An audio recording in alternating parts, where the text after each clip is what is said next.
Welcome back dito sa channel natin. Nandito tayo ngayon sa Bonifacio Global City. Iba't ibang mga mega projects ang itatayo dito ngayong 2024.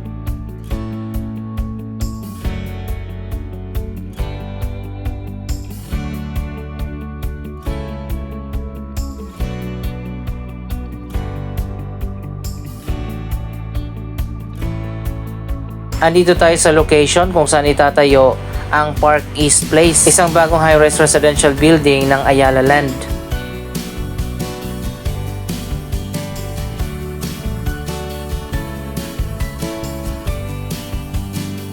Ang bagong Park East Place ay tatayo dito sa tabi ng Globe Turf, isang football field.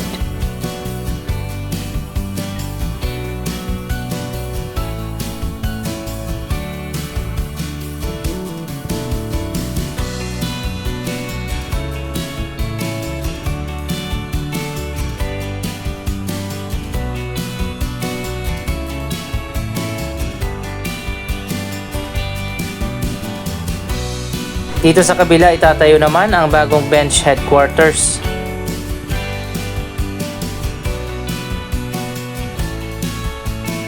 Isa pang malawak na area malapit dito sa Grand Hyatt Hotel ang tatayuan din ng mega project. Pero sa ngayon wala pa tayong idea kung anong proyektong itatayo dito. Abangan pa natin yan sa mga susunod na update. Dapat siguro yung pinakabagong tallest building in the Philippines na ang itayo dito kahit mga 80 floors.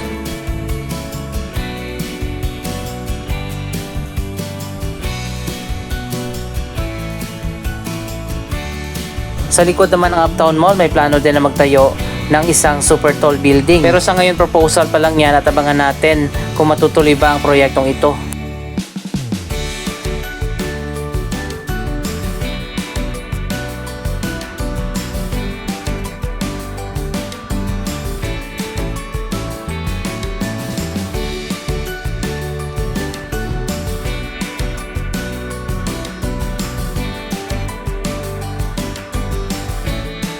Dito naman tayo sa may Uptown Bonifacio area. May mga bagong residential project din na tinatayo ngayon. Dito sa likod ng JP Morgan Chase, isang bagong high-rise residential building ang malapit ng matapos.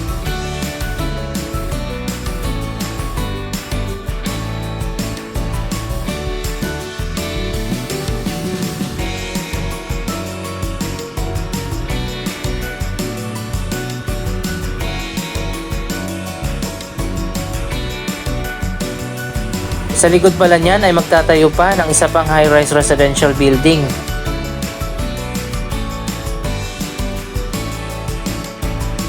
Ang ika-4 na tower naman ng Seasons Residences, ongoing pa rin na ginagawa sa ngayon.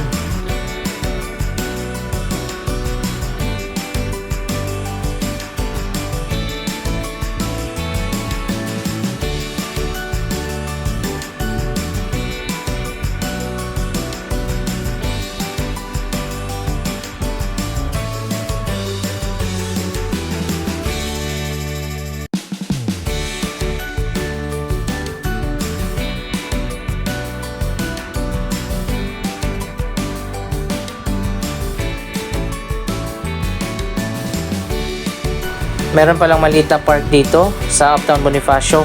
Andito rin ang Bonifacio March Monument.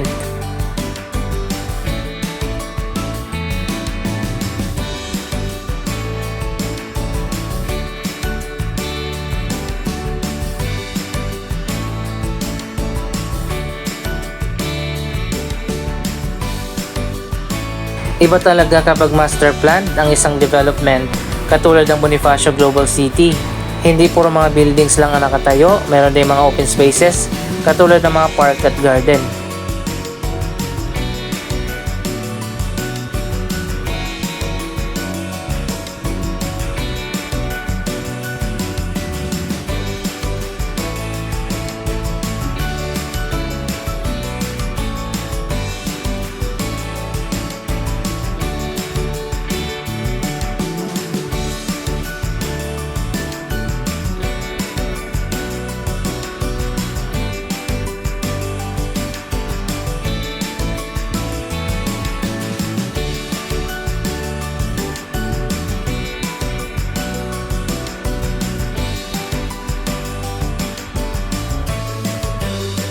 So ayan guys, ito na yung latest na progress sa 4th tower ng Seasons Residences. Dito naman sa baba, ang kauna-unahan na Japanese Mall. Dito sa ating bansa, ang Mitsukushi Mall.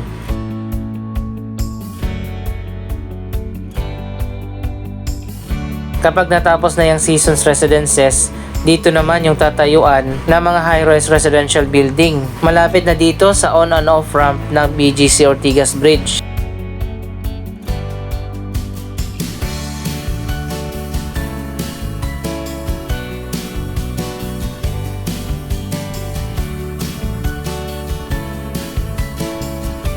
Last year nga ay nagbukas na ang Mitsukushi Mall, ang pinakaunang Japanese mall dito sa ating bansa. Pumunta tayo dito nung opening at ngayon naman halos kalahating taon na tingnan naman natin kung ano na ang latest dito sa Mitsukushi Mall.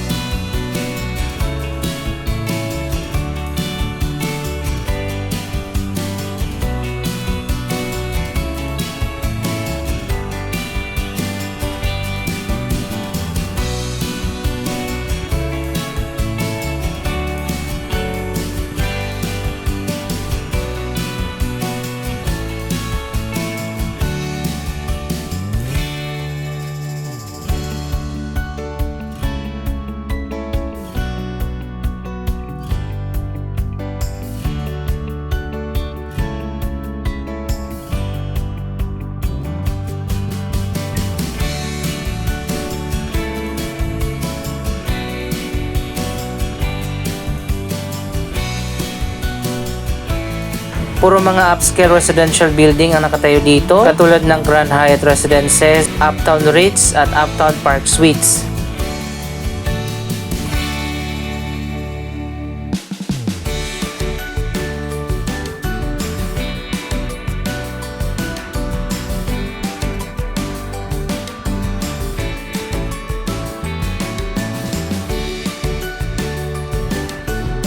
Ang Seasons Residences ay may 4 na tower. Ito ay Japanese themed na residential building. Ang mga units dyan ay Japanese designed at gagamit din ng Japanese technology.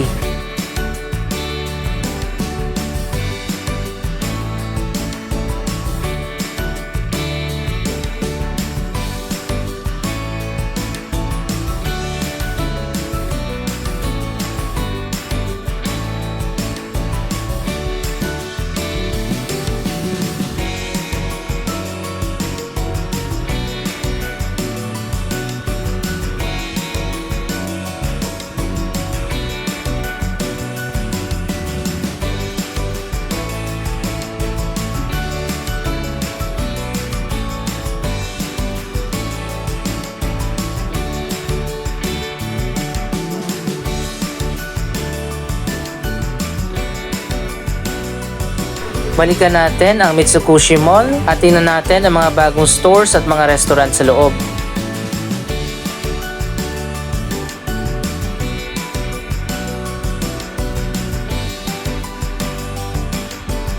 Dito sa entrance, meron pang Lion. Ang Seasons Residences pala at Mitsukushi Mall ay joint venture project ng Federal Land. Kapartner ang dalawang Japanese na company, ang Nomura Real Estate at Isitan Mitsukushi Holdings.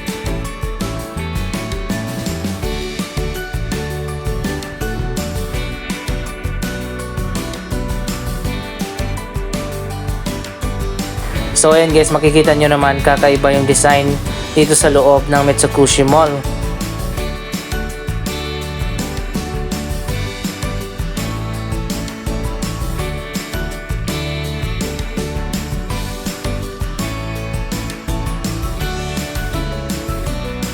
Napakaganda ng Japanese interior design.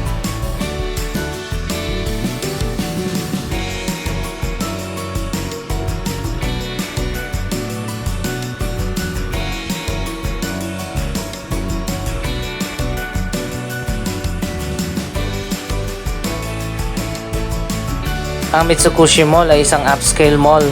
Kaya naman karamihan sa makikita natin dito ay mga high-end na Japanese brand at meron din mga local brand.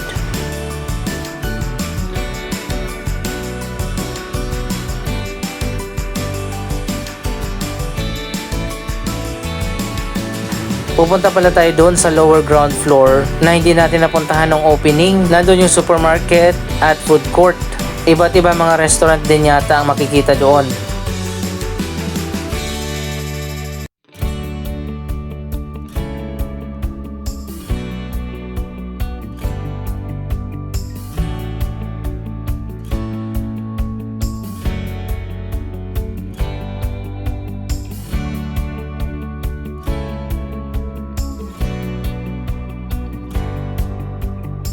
May cherry blossoms pa dito sa mga escalator ng Mitsukushi Mall.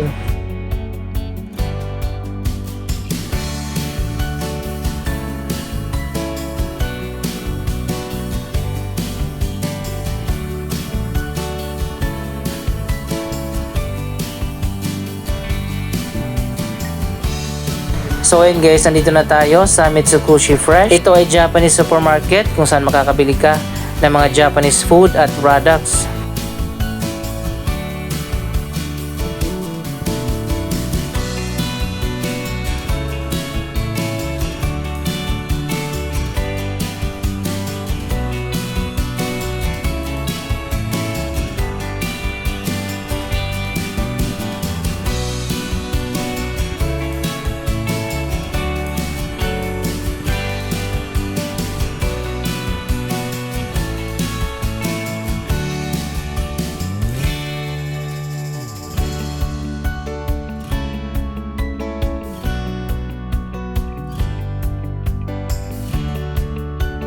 Puntahan na lang natin yung iba't iba mga restaurant at mga cafe na nandito.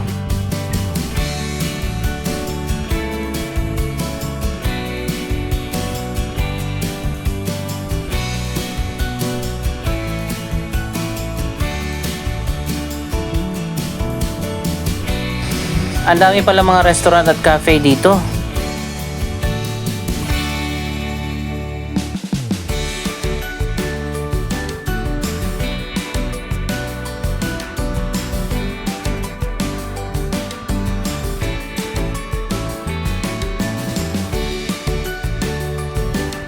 Dito naman sa dulo ang Itadaki Food Court.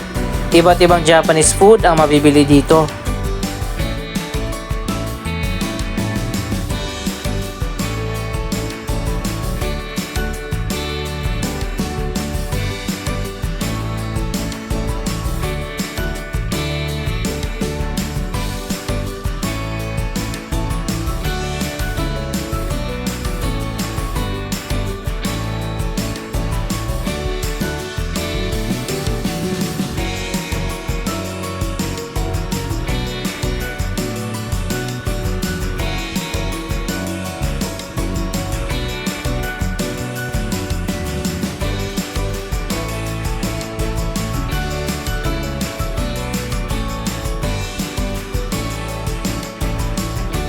Napakaganda pala dito sa lower ground floor. Ang daming iba't iba mga pagkain, hindi ka magugutom dito.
Anong masasabi nyo sa iba't ibang mga bagong mega projects dito sa Bonifacio Global City? Mag-comment lamang dyan sa baba ng inyong mga reaksyon.